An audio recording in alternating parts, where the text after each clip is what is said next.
A Time for Peace, a major campaign of mass peace action. I want to welcome all of you to this webinar. What can we learn from our forever war in Ukraine? I want to thank Brian Garvey for driving all the way back from Vermont today to take care of the technology for tonight's webinar. At several times during our program, Brian and I will be posting a link in the chat to an online sign-up form for our Ukraine campaign. We hope that you will consider joining us in support of a negotiated ceasefire and peace talks at this critical moment in the war in Ukraine. And of course, we want to especially welcome and thank Ambassador Chas Freeman for joining us this evening to help us understand what we can learn from this disaster in Ukraine. Chas Freeman is former Assistant Secretary of Defense for International Security during the Clinton administration. His 30-plus years in the United States Foreign Service included posts as U.S. Ambassador to Saudi Arabia, Deputy Assistant Secretary of State for African Affairs, Deputy Chief of Mission and Charge d'Affaires in the American embassies in both Bangkok and Beijing, and Director for Chinese Affairs at the U.S. State Department. Ambassador Freeman was the principal American interpreter during President Richard Nixon's path-breaking visit to China in 1972. In addition to his Middle Eastern, African, East Asian, and European diplomatic experience, he served in India from 1966 to 1968.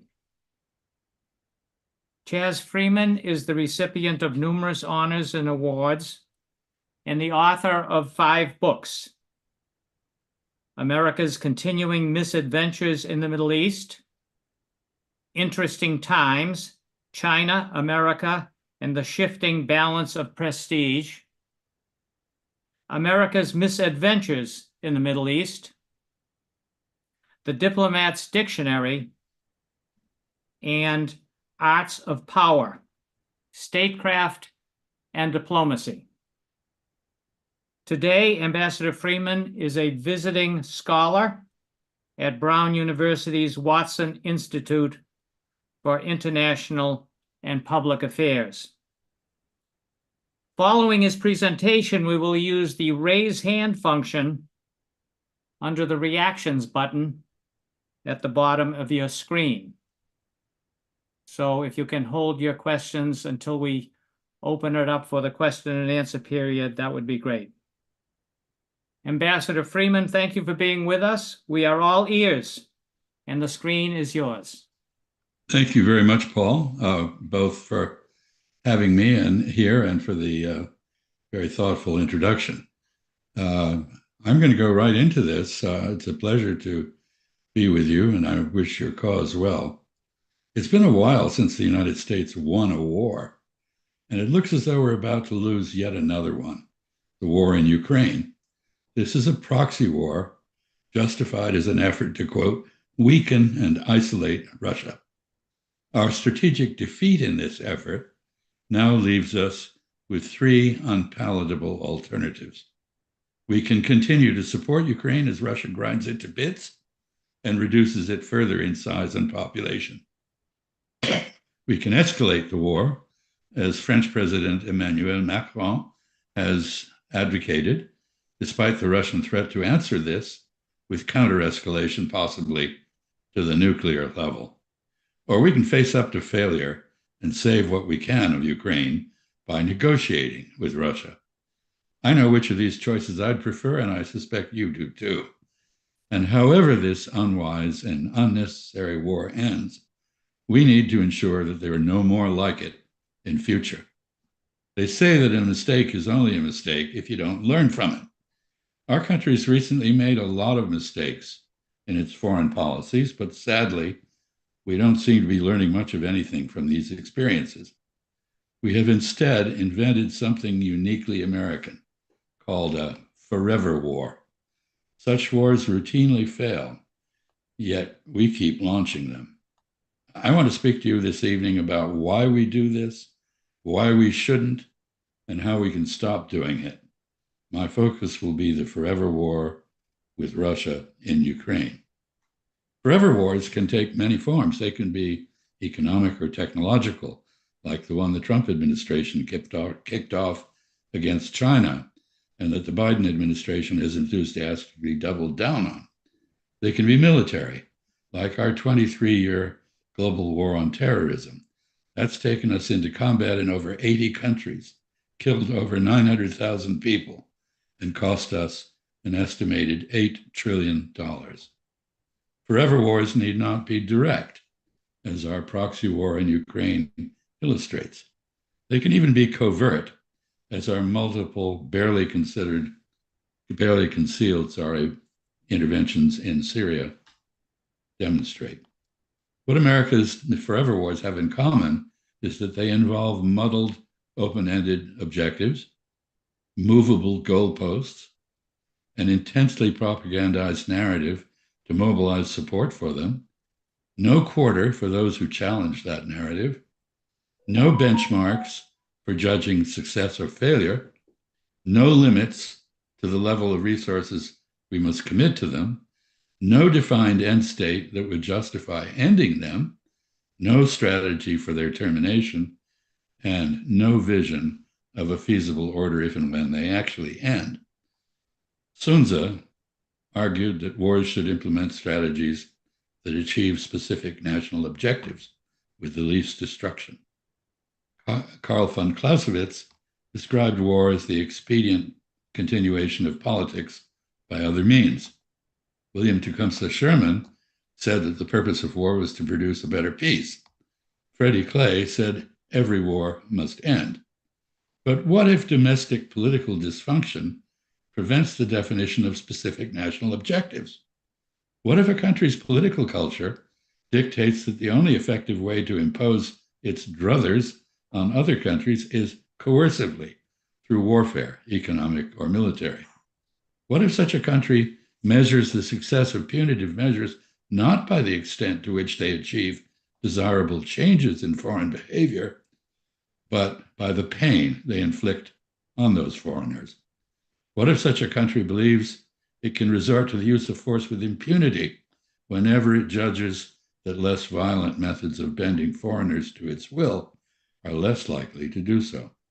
What if that country's wars routinely lead not to peace, but to turmoil or anarchy? Our forever wars are the product of applying hubris to two related national ambitions vis-a-vis the world beyond our borders. One, the consolidation of a global American sphere of influence. And two, the foreign regime changes needed to realize this. The Ukraine war exemplifies both elements of this hegemonic behavior. It has been accompanied by wall-to-wall propaganda that confuses self-righteousness with truth, demonizes our adversary, and replaces analysis with wishful thinking and denial, leaving nothing certain and everything plausible. As always, the most destructive lies are those we tell ourselves. The Ukraine war is not, as is claimed, about democracy versus authoritarianism. It is about delineating the post-Cold War US sphere of influence in Europe. Our country invented the modern concept of the sphere of influence. In the Monroe Doctrine and the Roosevelt corollary to it, we asserted a right to limit the freedom of maneuver of the countries of the Western Hemisphere and to demand their deference to our political and economic interests. After World War II, Americans expanded our sphere of influence to include Western Europe and Northeast Asia. In the post-Cold War period, Washington adapted the hegemonic principles of the Monroe Doctrine to the so-called unipolar moment and extended our sphere of influence to the entire world beyond the borders of Russia, Iran, China, and North Korea. In the end, the only countries bordering Russia other than those of Central Asia not in our sphere of influence were Georgia and Ukraine. American neoconservatives saw these neighbors of Russia as vacuums to be filled by US military power. During the Cold War, NATO was a purely defensive alliance that very effectively protected Western Europe from a predatory Soviet Union and its restive satellites. But 25 years ago, at the end of the 20th century, after the USSR had disappeared, NATO began to launch offensive operations. First against Serbia, then in Afghanistan, then and later in Libya. And as NATO expanded toward Russia's borders, American troops and weapons aimed at Russia routinely established a presence on the territory of NATO's new members. At the 2007 Munich Security Conference, Russian President Vladimir Putin bluntly warned the United States and its European allies that his country would feel obliged to act if NATO, the instrument by which the US has long exercised dominant political military influence in Europe, were further expanded. His warning echoed that of his predecessor, Boris Yeltsin, as early as 1994. In 2008, as in 1994, Washington ignored these warnings and persuaded NATO to offer membership to Georgia and Ukraine, both of which border the Russian Federation. As the Russians have a habit of saying, it was no accident that shortly thereafter war broke out between Georgia and Russia. This was in part due to Georgia's exuberant reaction to apparent open-ended American support for its nationalist objectives. But more to the point, it was a calculated Russian signal of resolve to resist encirclement by the United States and NATO. We dismissed the signal and portrayed Moscow's defeat of Georgian adventurism as wanton Russian aggression that vindicated our determination to bring Russia's neighbors into NATO. Someone summed this up at the time by declaring that the reason NATO still exists is to handle the problems that NATO's continuing existence creates. Coincident with the war in Georgia, the United States and NATO escalated the effort to re-equip, restructure, and retrain the Ukrainian armed forces to be ready for combat with Russia.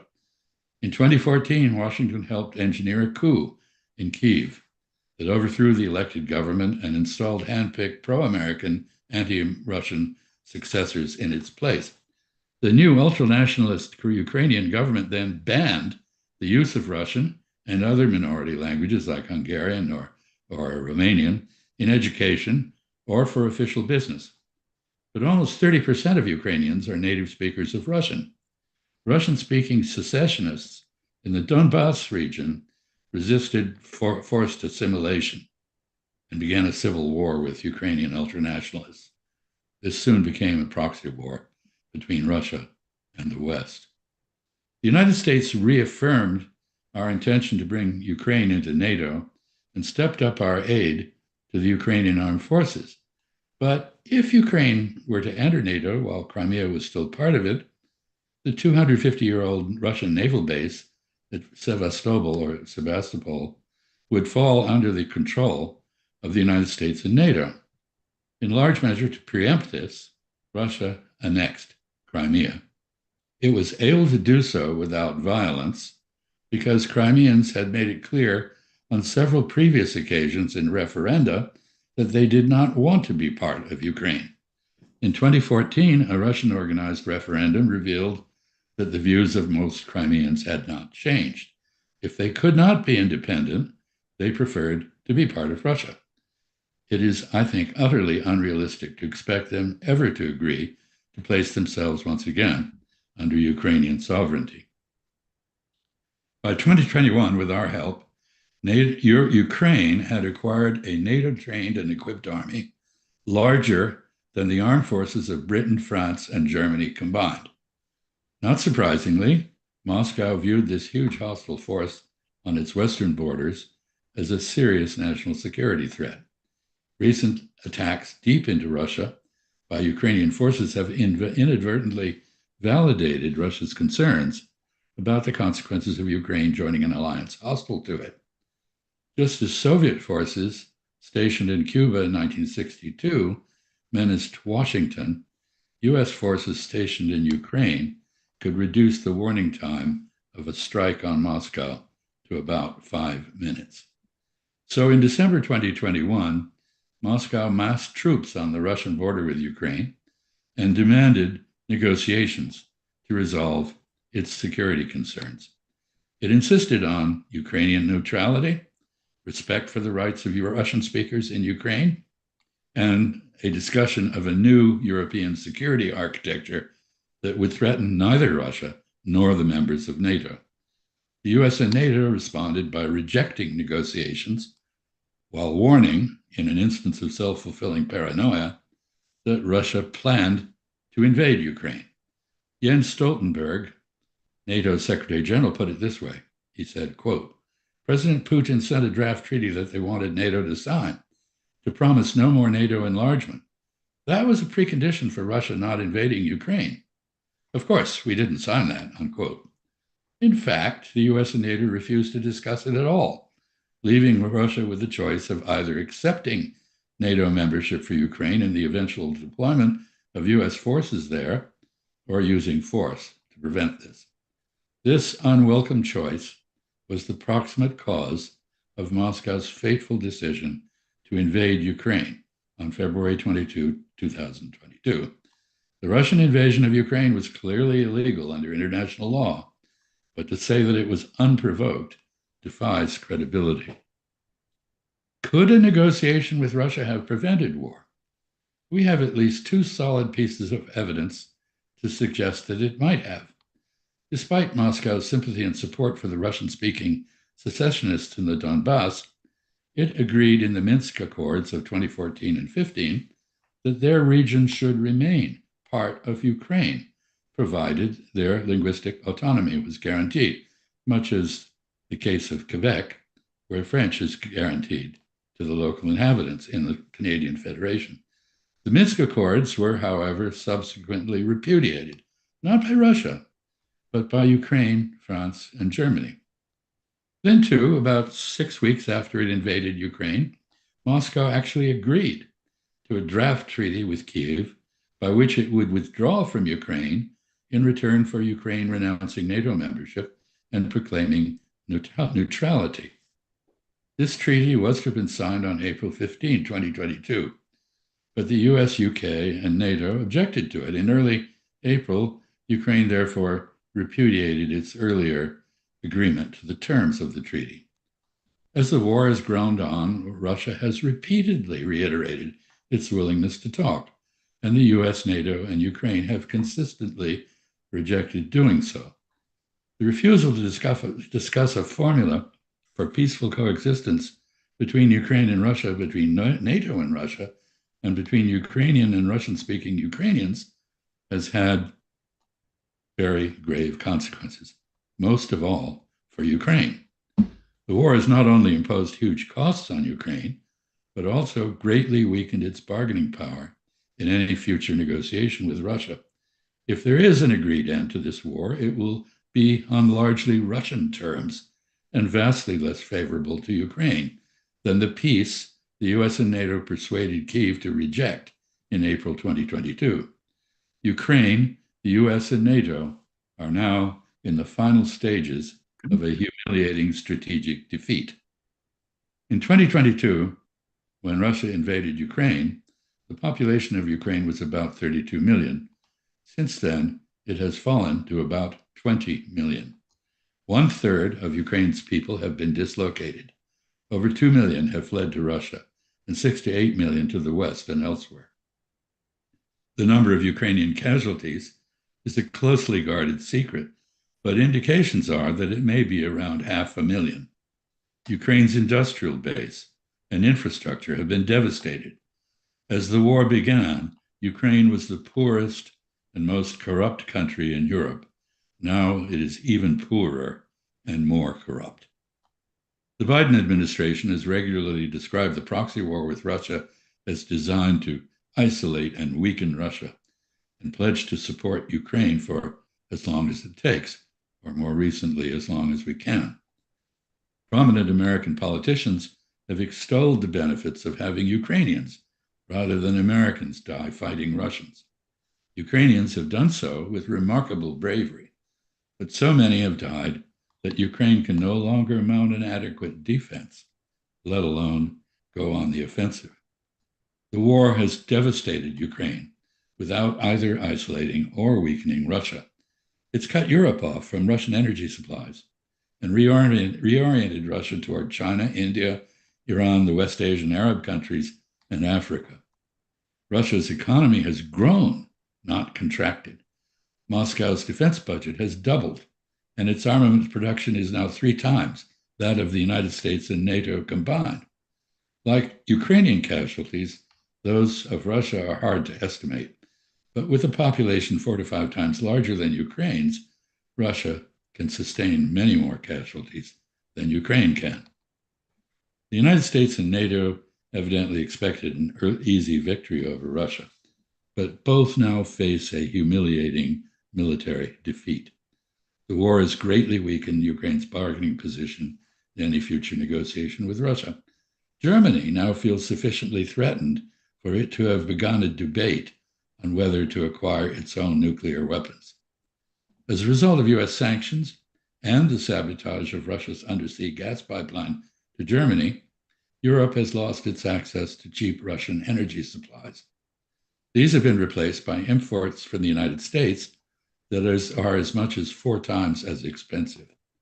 European energy-intensive industries are no longer internationally competitive. Germany, Europe's core economy, is being deindustrialized. Current trends raise disturbing questions about the future of the European Union. The Ukraine war, combined with other bellicose actions, has cost the United States and the West the moral argument internationally.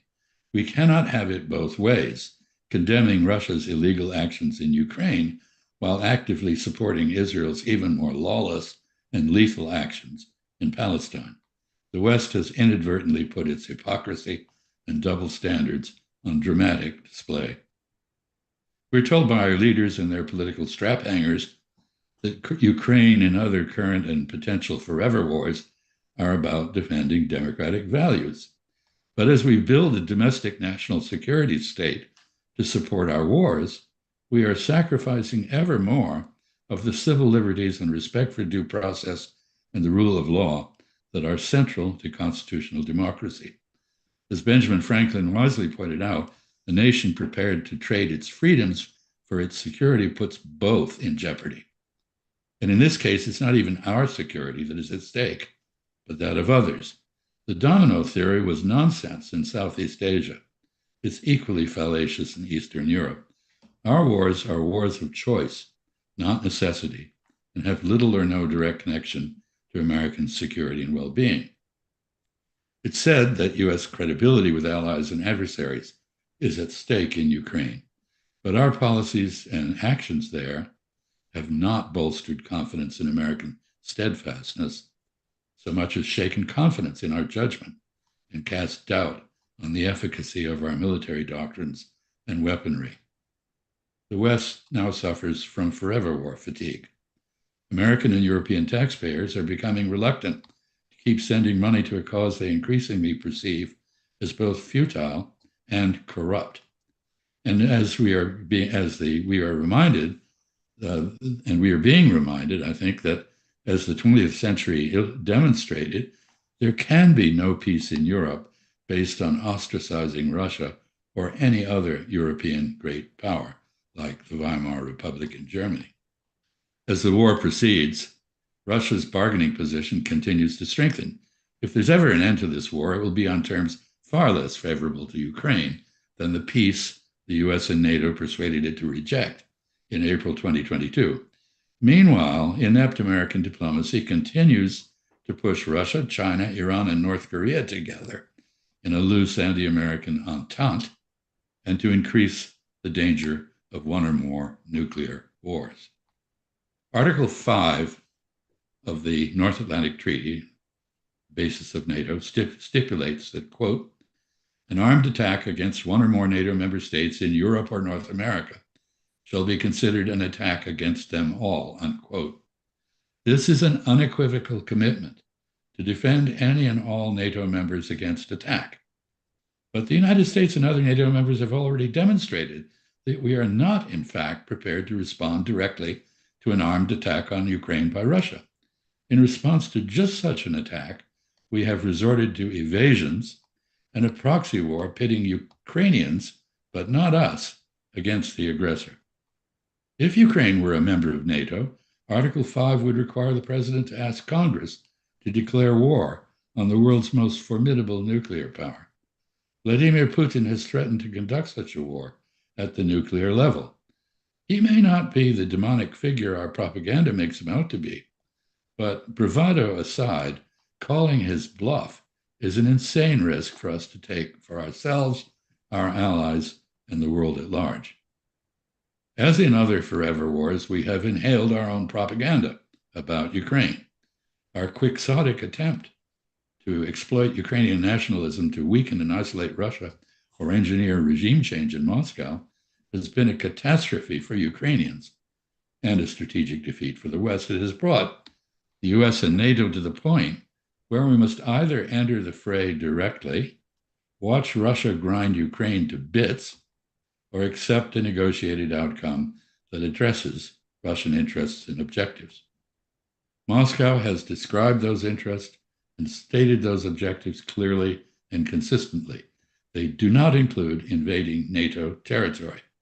Claiming that they do is threat-mongering designed to mobilize popular support in the West for our proxy war in Ukraine, to boost US and NATO defense budgets, and to fatten the profits of the military-industrial complex. Moscow has conducted a limited war. It called it a special military operation deliberately in Ukraine. It has not marshaled the forces necessary to subdue, occupy, or annex all of Ukraine. Russia's battlefield performance has not demonstrated any capacity to invade the West, and Moscow has expressed no ambition to do so. It is time to stop attributing objectives to Russia that it has not stated and does not have. Moscow's professed aims have been and remain, first, to restore the neutrality of Ukraine and prevent the deployment of US and other NATO forces and installations to Ukraine. Second, to restore and ensure the linguistic and other rights of Ukraine's large Russian-speaking minority. And third, to negotiate a new European security architecture that can alleviate the threat Russia and other European states pose to each other by crafting a durable peace between them. In the absence of diplomacy, the use of force has once again failed. Far from weakening Russia, the Ukraine war has strengthened it. Far from isolating Russia, the Ukraine war has forced it into the embrace of China and Iran and boosted its ties with India, the Arab world, and Africa. Ukraine's economy has been eviscerated, its population reduced, its military capacity gutted, and its territory diminished. If this war is allowed to continue, it will only wreak more havoc in Ukraine, kill more Ukrainians as well as Russians, and further shrink Ukraine's territory, possibly leaving it landlocked. The proponents of our militarized foreign policy asked us once again to give war a chance. We foolishly did. This has now left us with no alternative to trying diplomacy. We cannot hope to regain at the negotiating table what we have lost on the battlefield, but we must now strive to compose a peace with Russia that enables Ukraine to be both a buffer and a bridge between Russia and the rest of Europe. That, not NATO membership, is the prerequisite for the emergence of a prosperous and democratic Ukraine, untainted by corruption. And that, not NATO membership for Ukraine, is the prerequisite for peace and stability in Europe. Thank you. Well, thank you so much for that comprehensive perspective on Ukraine and how it fits into overall U.S. policy in the world. Thank you so much. Before we get to questions, well, first of all, let me just ask you a quick question, Ambassador Freeman. How many times has CNN or PBS or CBS or ABC invited you to comment on the war in Ukraine? Never. That is part of the information war. Any dissenting view is suppressed or marginalized. So I think these media outlets all have viewpoints which reinforce the official narrative to one extent or another. And I'm sorry to say that one has to depend on independent sources, which are in danger of being deplatformed if they do what they should do, namely present an alternative viewpoint. It's amazing. It wasn't even this bad during Vietnam. And I remember that well, and not with great pleasure. Yeah. Well, before I'm hoping people will have some questions. If you do, go to the reactions button down at the bottom of your screen and raise your hand, and we will work toward those. But before we get to the questions, I'm going to turn this for 3 minutes over to Brian. We like to use these webinars to mobilize support for peace and against militarism and against these terrible wars. So Brian, why don't you lead us in this next minute or two? Thank you, Paul. Thank you, Mr. Freeman, for your fantastic presentation and for joining us tonight and for taking questions. We're going to be getting to the Q&A in just a minute, but like Paul said, at Massachusetts Peace Action, we use community education to inform, but also to spur on public advocacy. And one way to do that is to write to your representatives in Congress. So we have 2 actions. I just put them in the chat section, and we will be sending out a follow-up email with these actions, as well as a copy of this recording, which we encourage you to share with your friends and your entire network to get the word out. Like Mr. Freeman just said, they're not having him on CNN, so we need to get this information out person to person. But these 2 actions, which are incredibly easy to take, all you need to do is put in your name and your address so it knows who your member of Congress is, and you can send messages demanding that your members of Congress support a ceasefire and negotiations to end this bloody war in Ukraine. And also, Mr. Freeman, since you talked briefly about the hypocrisy of our support for Israel's genocidal war on Gaza, I included an action that will allow you to demand an immediate ceasefire, as well as a halt to all U.S. weapons to Israel, and the resumption of funding for UNRWA as really the only viable way to prevent widespread famine in Gaza. So please, I encourage all of you to take both of those actions. And just as a reminder, I will also send them out to you in a follow-up email. And we encourage you to share that as widely as possible. Fill up the inbox of your representative House and of your 2 senators. Demand change, demand an end to these forever wars. They don't work. They're incredibly immoral and incredibly expensive. And we need our politicians to hear that we don't support them. Well, thanks very much, Brian. So in the chat, if you look for the message from Brian with the 2 links, that would be great. You can fill those in right now. And I'll give you just another 30 seconds to do so. If you agree with those messages that you want sent, please do fill them out everything helps at this point. As you know, there's some fluidity in the situation in Gaza right now. We have to push the positive dynamics going on as much as possible to prevent this from falling back into the continuation of the genocide going on right now. So thank you, Brian, and thanks everyone for filling those out. Let me go to the, we have a bunch of people lined up for questions here. Could we start with Donald Smith? Donald, would you like to ask your question? Brian, if you could unmute Donald Smith. Okay, thank you very much for a great presentation, Mr. Freeman.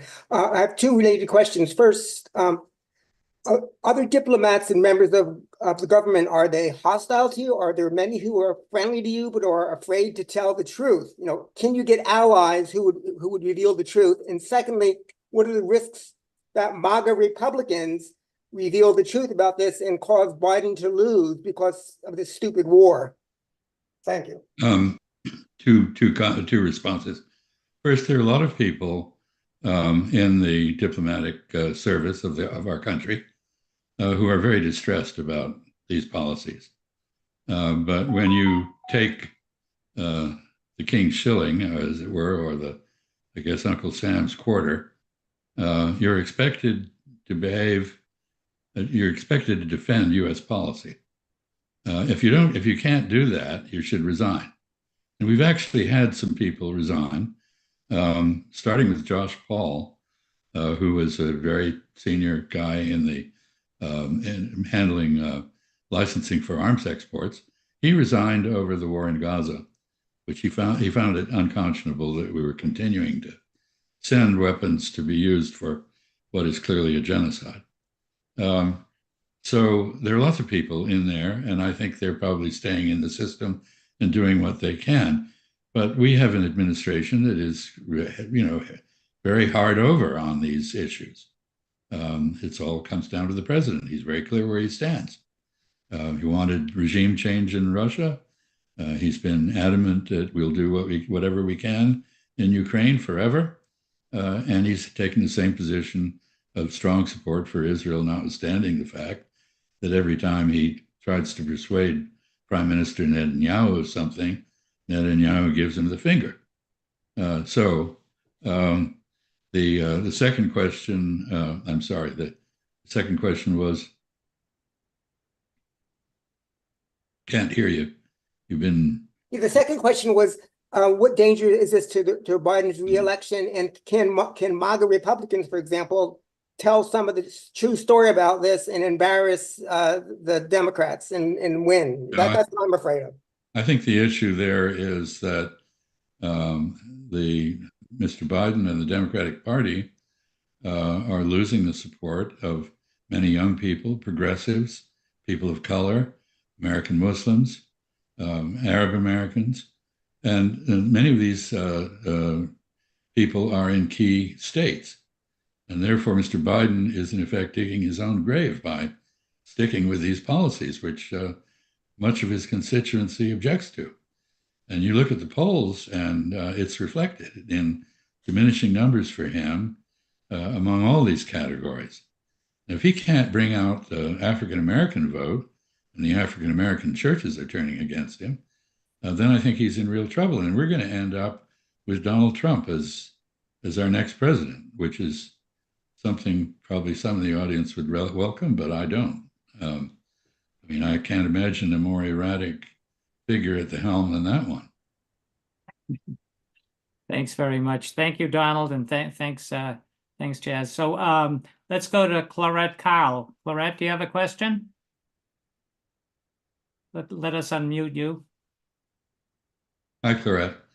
We've talked on the phone years ago. You're still muted. Brian, can you get Clarette unmuted there? Yep, it should give you a prompt. Oh, just go to your own. There you are. Yeah. Hi, how are you? It's nice to see you, Ambassador, and nice to see Paul. I'm here in Boston, and continue to participate in MAPA actions along with my friends in the LaRouche movement and Schiller Institute. But I wanted to ask you, Ambassador, if you would, in the context of these forever wars, to address what seems to be developing now as a type of Asian NATO to force confrontation with China. And from the standpoint of my movement, we favor a development, peace through development perspective in terms of trying to organize both the populace as well as those powers that be around the idea that we can have a win-win approach to solving these problems, taking them outside of the military field and putting them in a more, a way where we can all act in such a fashion that we're not kids anymore, but adults and humans. So I'd like to know what you think about this orientation that we're initiating, which is a peace through development and economic cooperation. Well, I have, I'm familiar, of course, with the Oasis plan, which your movement has put forward for the Middle East, and I think it's a very sensible plan. It's a shame that, as you are well aware, the LaRouche movement is not necessarily welcome everywhere or heard, because the idea is good, and ideas ought to stand on their own. With respect to China, I would say this. China is a challenge to the United States' position as the dominant power on the globe in this planet. It is a challenge to us economically. It actually produces 3 times as much manufacturers as we do now. 1/3 of the world's manufacturing is in China. We produce about 1/3 of that. So whatever that is, 1/9, I guess. Technologically, it is a challenge. China is graduating almost 4 million STEM workers, scientists, technologists, engineers, mathematicians every year. We graduate around 800,000, about 1/3 of whom are foreign, many of them Chinese. And we are claiming we're going to compete with that, but we're not pulling up our socks and getting our act together domestically. And you see now Prime Minister Kishida of Japan has been in Washington. And ironically, we're having to turn to the Japanese to supplement our manufacturing capability because we let it go. So these are challenges which are economic, technological, educational, cultural, if you will. And how do we respond militarily? That's irrelevant, wasteful. It's going to lead nowhere. It risks getting us into a war with China over what? Over the unfinished Chinese Civil War between the remnants of the Republic of China on Taiwan, where Chiang Kai-shek retreated in 1949 and has been under our protection ever since, and the mainland. And the Chinese are preparing for this war. They didn't want it, and I hope we don't want it.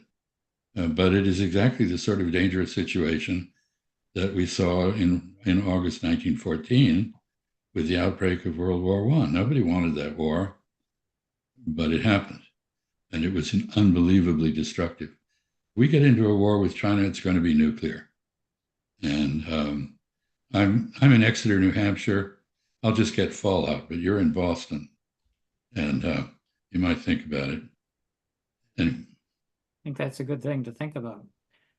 Next would be Richard Krushnick.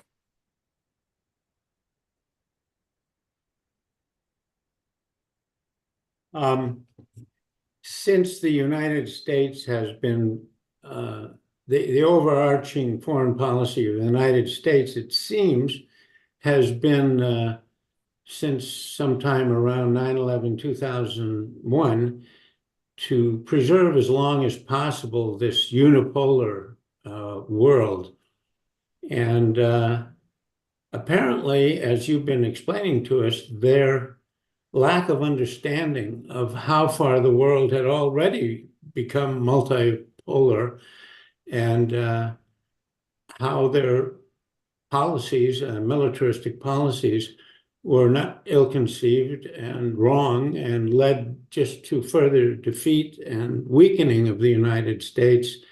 It seems like even to this day, the realization of reality is not quite there yet in our leaders, our political and military industrial leaders.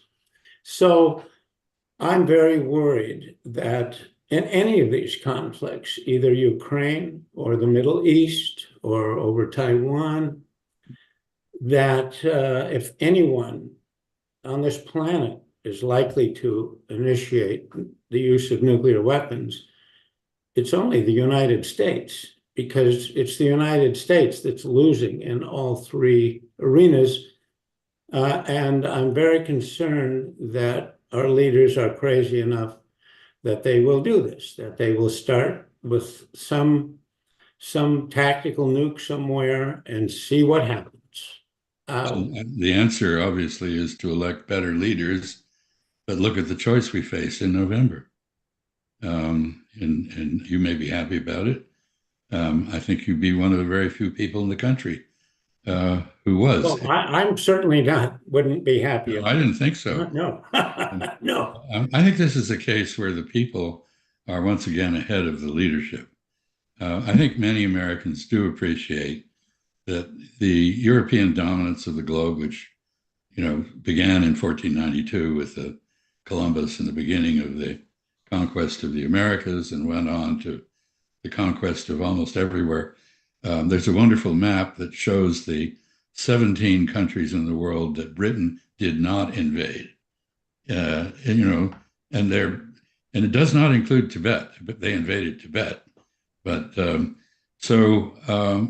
this era is over. 500 years of Atlantic dominance of the world is over. So is the unipolar moment is gone. There are other countries are coming up.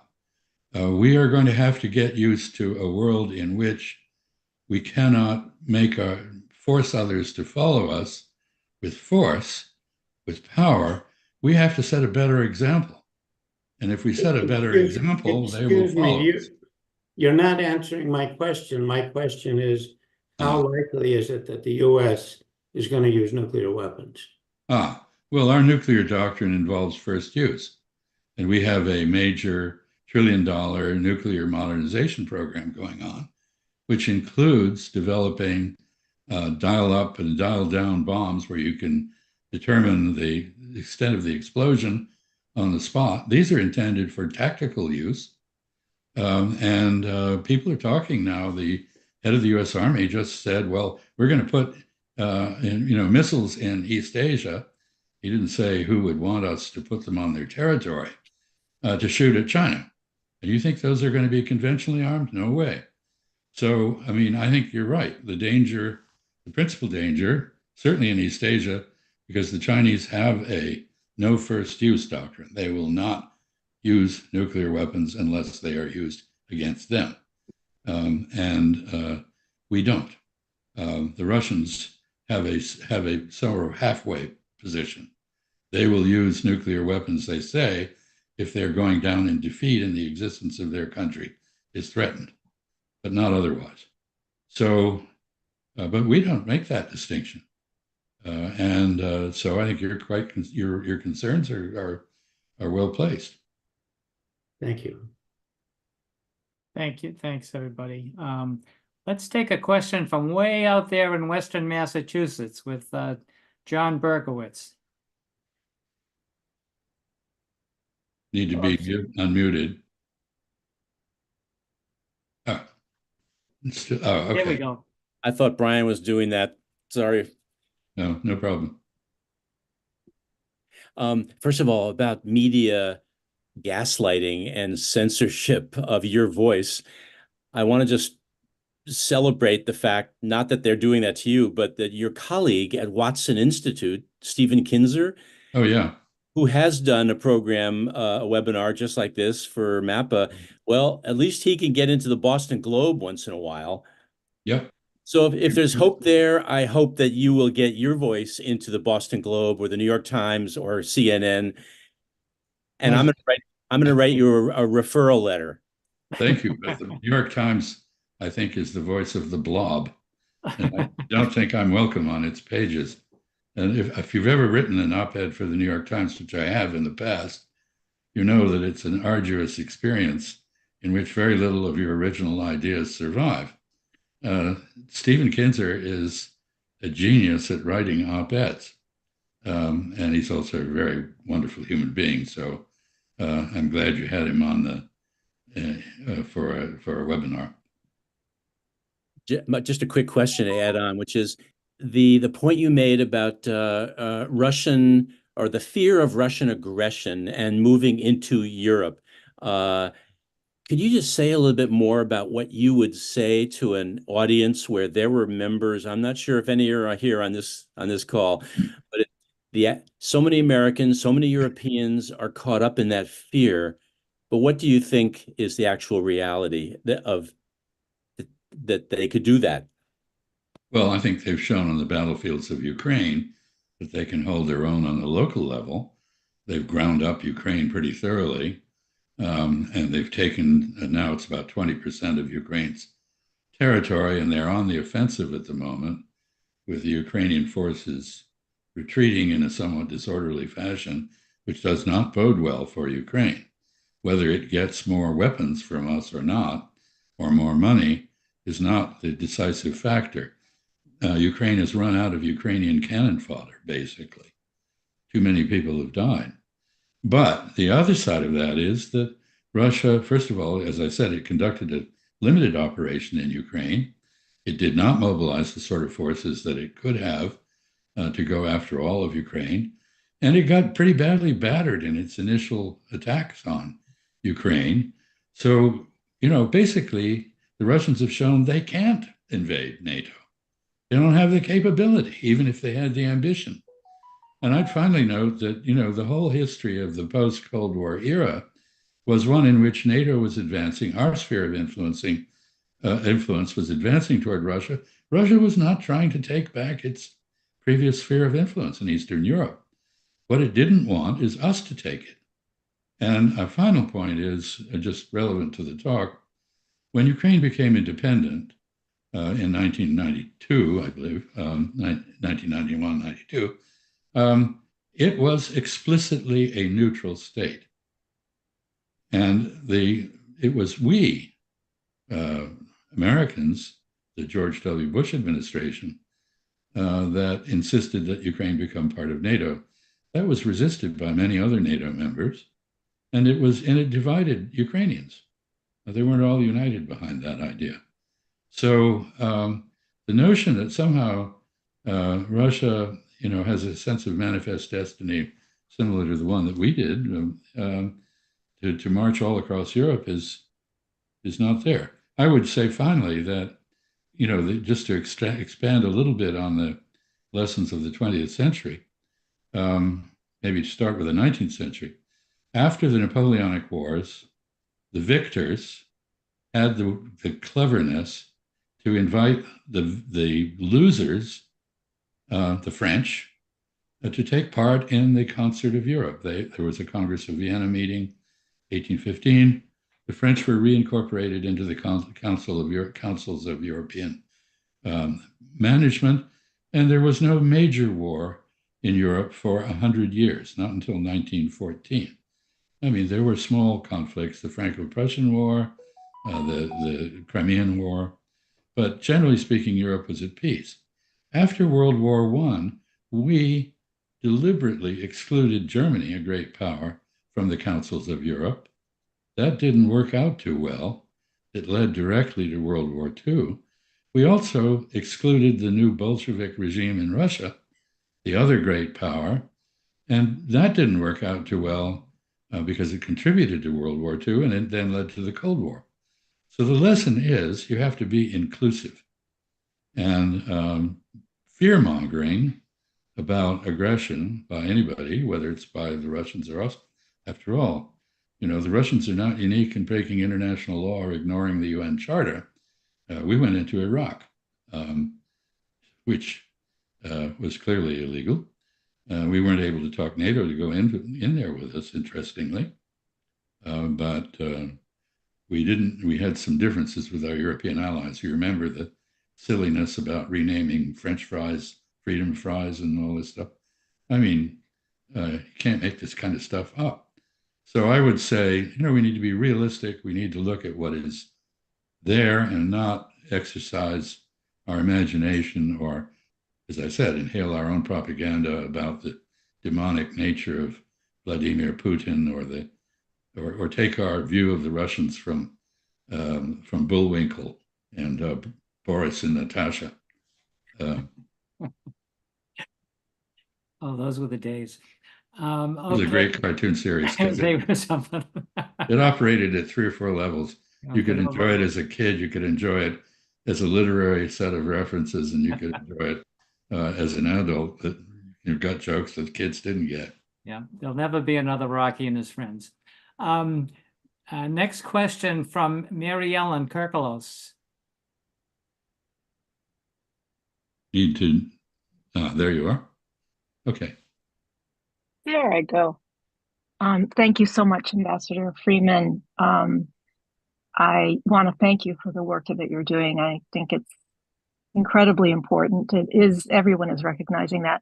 I have a question that kind of the answer will be moot, but at the start of the war, at the beginning of when Russia invaded Ukraine, there was an understandable groundswell of support for Ukraine. And many people believed, I certainly thought that the Ukrainians had every right to self-defense, but was caught in a bind because it was understandable for people to want to send them weapons, but at the same time thinking that the US would do such a thing and simultaneously de-escalate was, well, obviously it wouldn't have happened. Was there a way of getting out of this bind by simultaneously helping the Ukrainians, but also coming to some kind of agreement with Russia? Yeah, I think there was. I mean, not only was the early April, late March draft treaty a demonstration that there could be peace. I mean, in that treaty, as I said, Russia agreed to withdraw from Ukraine. Ukraine agreed to become neutral. And that was negotiated, mediated by the Turks and the then Israeli Prime Minister Naftali Bennett, who had very good ties to both the Kremlin and the president and to Zelensky in Kyiv. I think there was a moment in the summer of maybe August of 2022. Ukrainians initially did very well on the battlefield. They had been well trained. They were brave. They were innovative. And they held their own against the Russians. And they actually improved their bargaining position, I think. Had there been a negotiation then, they might have been able to get better terms than they're going to get. Much better. But the problem has been from the beginning that we have refused to talk. We have just said, no, you're out of order. We're not talking to you. And if there's any lesson from both military science and diplomacy, it is you never lose contact with the enemy or the adversary. If you lose contact with the enemy on the battlefield, you're subject to surprise attack. If you lose contact with your adversary in the diplomatic sphere, you're ignorant and you have no chance to make your case directly to that adversary. I mean, diplomacy is about persuading other countries to see things your way and to accept that their interests coincide with those that you're espousing. But you can't do that if you don't talk. And we don't talk. So we somehow think that it's a great honor and a gift to confer our presence on foreigners. Well, no, it isn't. It's a great utility to have the opportunity to speak directly to foreigners and learn why they believe what they do and try to help them change their mind. You can't do that if you don't talk. So that was the fundamental error here. The rejection of diplomacy at the outset and the continued rejection of diplomacy to this very day. Thank you. Thanks, Mary Ellen. Next up would be Miles Flagg. Miles, do you have a question? Yes. Oki Donatata Tansi, hello and greetings from Treaty 7 territory, Alberta, Canada. And the NATO Supreme Allied Commander is always an American. And one of the things I learned from a retired commander is that there's 5 requirements for NATO membership. One is that you're to be a functional democracy, Right. and 2, civilian control of your military. Right. Now, in the United States, you have your CIA, which was created lawfully in 1948. And there's a special activities division, which has a license to kill. And as former CIA Director Mike Pompeo said, they can lie, cheat, and steal to accomplish their subterfuge. And in order to be a functional democracy, is it now time for Americans to outlaw the CIA? Well, I think every country, including your own, by the way, needs an intelligence service. We made a terrible mistake in 1947 with the National Security Act that created the CIA, as you said, in 1948. In my view, by combining operations with analysis. You see the problem, if you rehearse the issue of the Bay of Pigs disaster, the analysts thought that this operation was not going to succeed. But the operators, who had been training Cubans to invade their own country, had become committed to that cause.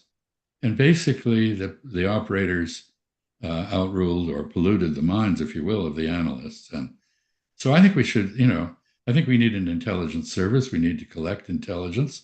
What we don't need to do is run around the world doing regime change. And we got into that right away in the elections of the late 40s in Italy and France, where we were concerned that the French or the Italian Communist Party would win the elections, and we rigged them. That was the first act the CIA did. We went on to cooperate with MI6, the British intelligence service, in the overthrow of Mossadegh in Iran.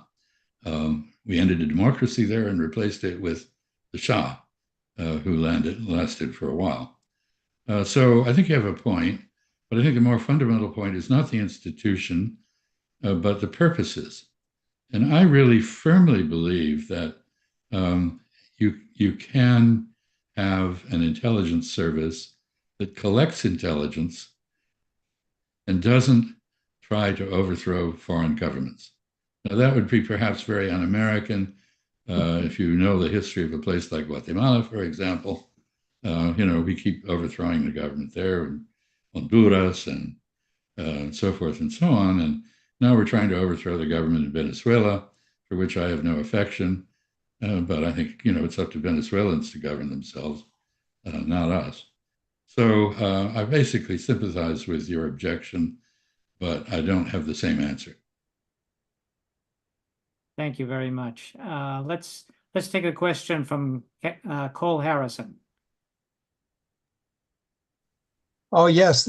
Thank you, Ambassador Freeman, for this analysis. But in terms of the Ukraine war, in terms of where we currently are, what does the blob in Washington, how do they assess the situation? Why are they pursuing the policies they do? What is their objective? What do you think they're going to do this year?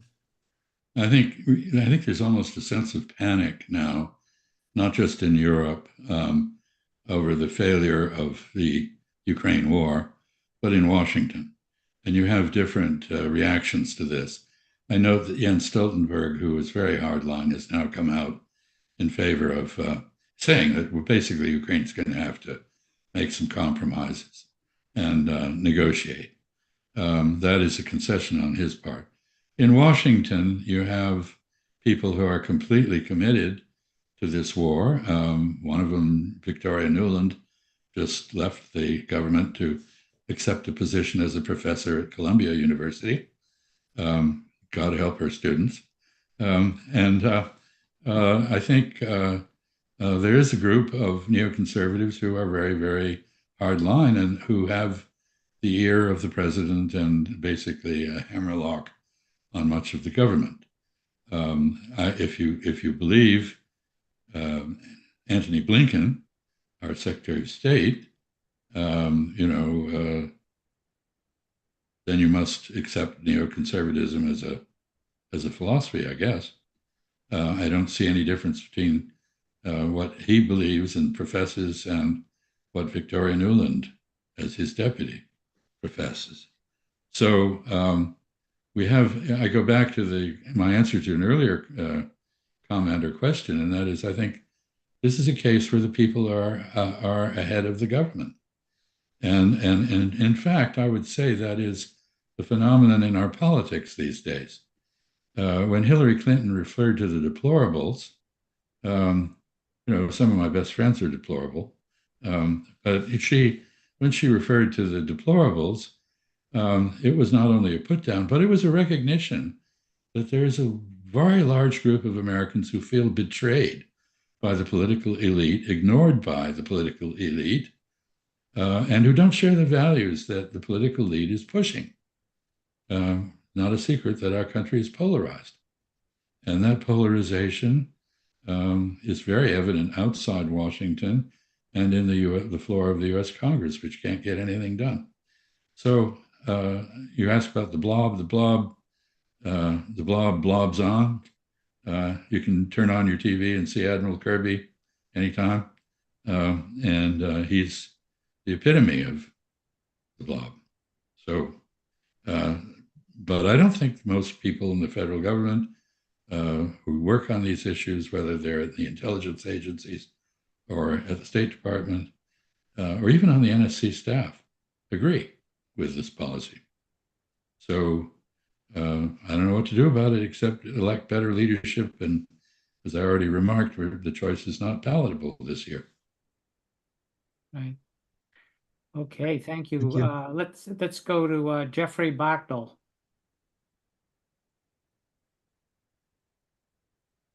Jeffrey, are you there?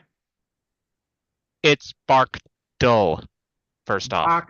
Barkdull. Okay, great. B is a You're boy, on, Jeff. A-R-K, D is a dog, U-L-L. I know I put some questions. I missed most of your speech because I was doing my chores, and I apologize for that, kid.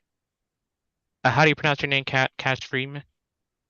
Sorry, no. Chas Freeman? Yes. Anyway, you can answer them in there, but I want to mention what one of the previous guys said about and overturning governments and all what we did. All that is I created something to help end that once and for all. It's a new I want to know your thoughts. That's kind of the question. It's called Crimes Against Democracy, also known as democracide. Like attempting to overturn a democratic elected government, or do like we did in Vietnam, Iran, even in South America with Chile.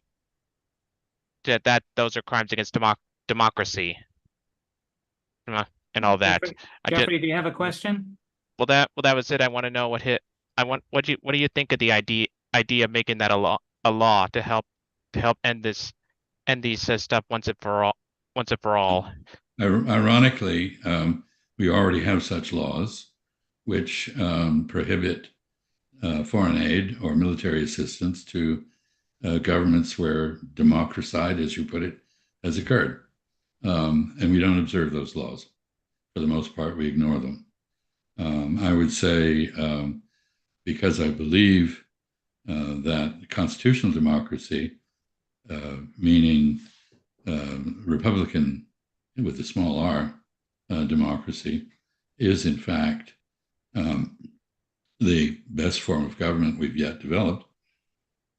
I strongly favor opposing any effort to overthrow it, whether that effort is here in the United States or by us somewhere else.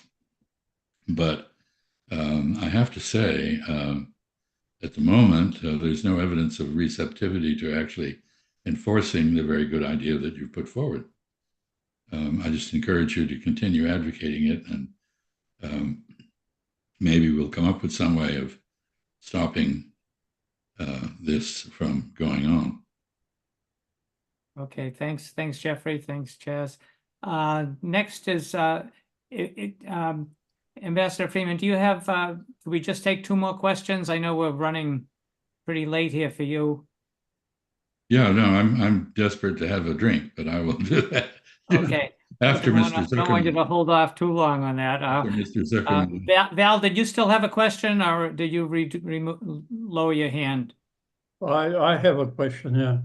Yeah, is this Anatol? Anatol, yes. Yeah, Hi, go I'm ahead, Anatol. born in Ukraine, Yeah, but I immigrated to the United States 50 years ago. 50, did you say 50? Right.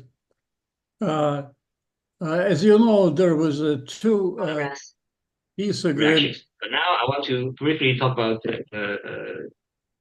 What? I don't. Go ahead, please. I'm sorry, Can I speak? Anatol. We'll try to deal with that noise. Can I speak? Okay. Please. Yes, try again, Anatol. Sorry about that. Okay, so as you know that and there are the 2 peace agreements called Minsk agreements in 2015. Both were broken. Do you know who and on which side this agreement was broken? And also as you know, the Putin stated at that time he wanted partition the Ukraine, and now the Western countries accuse him that he's going to take the entire Ukraine and even attack the East European countries. What do you think about that? Well, let me make a number of comments. There were 2 Minsk Accords, one in 2014, one in 2015. They both were premised on federalizing Ukraine, meaning that Luhansk and the Donetsk region, which had declared independence, would be reintegrated into Ukraine, but with the sorts of rights that Quebec has in the Canadian Federation.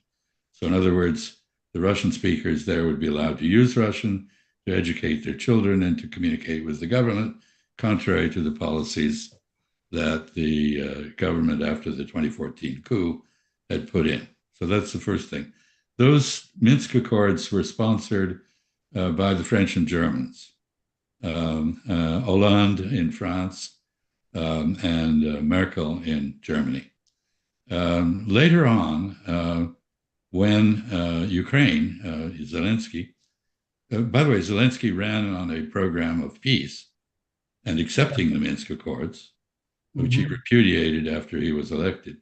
But the Germans and the French later said, I don't know whether they were sincere or they were just saying something politically convenient. They said, well, we didn't really, all we were trying to do was to gain time for Ukrainians to arm themselves against the Russians.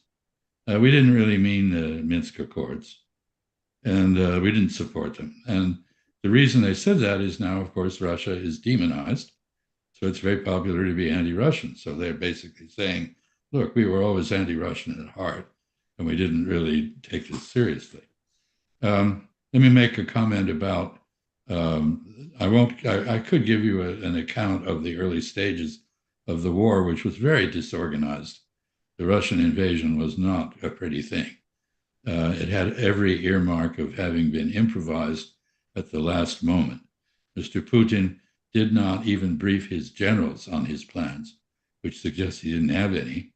And he did not line up the logistical support for an invasion. And he told his troops they were on an exercise. He did not motivate them to do what they eventually were ordered to do. And it was a mess. The Russian performance was not good. Ukrainian performance on the battlefield was very good at that time. But I will make a final point, and that is Western Ukrainians, I don't know what part of Ukraine you're from, but Western Ukrainians are very nationalist, and they have a long history. And they are now the dominant force in Kyiv. And those Western Ukrainians, ultra-nationalists, have taken Stepan Bandera as their founding father, hero, the patron saint of Ukraine, and that is disturbing to others. Stepan Bandera collaborated with the SS, the Nazi SS, and the Ukrainian forces associated with him are said to have murdered 150,000 Poles and 250,000 Jews.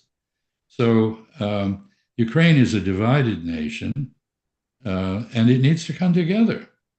You can't bring a country together if you say that 1/3 of the people are no longer allowed to use their own language. Hungarians, you may not speak Hungarian anymore. You may not educate your children in Hungarian. Romanians, you cannot do that. Russians, you cannot do that.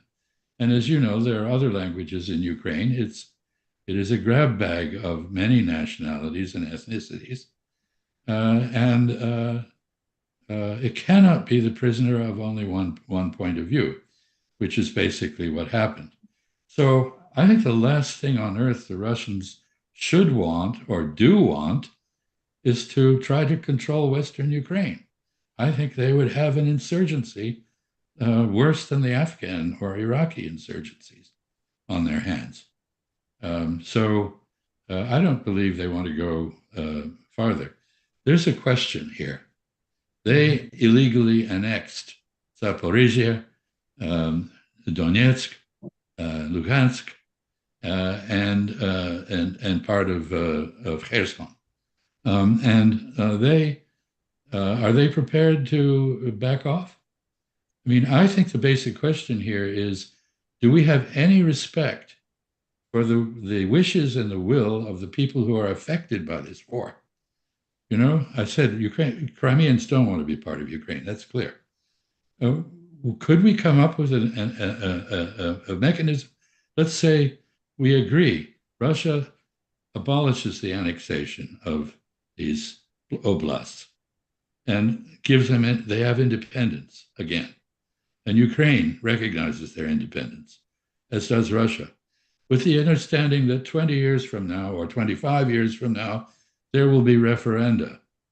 So they can decide for themselves. Do you want to be part of Ukraine again? Do you want to be part of Russia, or do you want to remain independent? Why not respect the will of the people? Why not use a democratic process? Exactly. So that is my view, but I have to say, after all of the bloodshed and the demonization and the hatred, it would be very hard, to put Ukraine back together again. Well, the East Ukraine people did have a referendum, but it was not recognized by the West. So, Of course. I mean, it's a very, you know better than anyone because you come from Ukraine, how complicated this is. It's not a black and white situation. Well, thank you. Thank you, Ambassador Freeman. Thank you, Fritz. Thank you, everyone who's asked questions. Fritz, I'm afraid we're pretty much out of time. I just don't think we can take any more questions. We have to let. I apologize to Fritz. Maybe some other time. I do want to mention that I'm putting into the chat another webinar going on right now on the relationship of China to the Gaza war. And if you're interested in jumping on to that webinar that Joseph Gerson is running, you can click on this link here and fill in the form, and they'll send you a link to it. How about that? But for us, Ambassador Freeman, thank you so much. It's such a comprehensive picture that you painted, touching on some of the real points of disagreement and confusion and clarifying them for us specifically about the Ukraine situation. I'm sure there are millions of other questions. It is really a statement, the fact that someone of your stature and experience is not asked by major media corporations to provide a view of what's happening in Ukraine. If that doesn't say, if that isn't emblematic of our problem, I don't know what is. Again, thank you very much, and we wish you well. I wish you well. And thank you. And good night. Good night.